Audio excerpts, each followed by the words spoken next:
Ang mga nangangahas na akyatin ng tuktok ng Mount Pulag sa Benguet, ito ang pangarap na masaksiyan. Ang Sea of Clouds. Pero mga hiker na tumuloy sa homestay ni Karen sa Benguet, hindi pa naman nagsimulang mag-hike, nabiyayaan na makapigil hinigang view. Sa kanila palang kasing tinutuluyan, ito na ang kanilang nasaksiyan. Ang mga puti-puting ulap, mistulang mga alon na inaanod at dumadaloy sa mga bundok. Ang tawag din dito, Cloud Waterfall.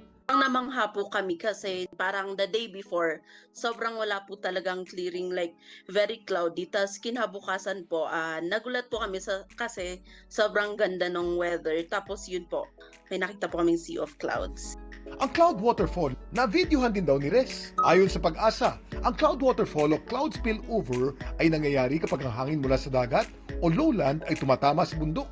Ang resulta, umaangat ito at nabubuong ulap malapit sa tuktok ng bundok. Kapag narating naman itong peak, ang hangin dumadaloy pababa sa kabilang bahagi ng bundok. Kaya ang nabuong ulap, nagsispill over o mistulang isang waterfall na inaanod sa gilid ng bundok. Ang uri ng ulap na nandito ay stratocumulus cloud. Habang paakyat yung moisture galing sa malamig na temperatura sa lupa, nagkakaroon ng temperature inversion o yung bahagyang pagkatrap ng mga moisture na ito dahil may humaharang na mainit na temperatura.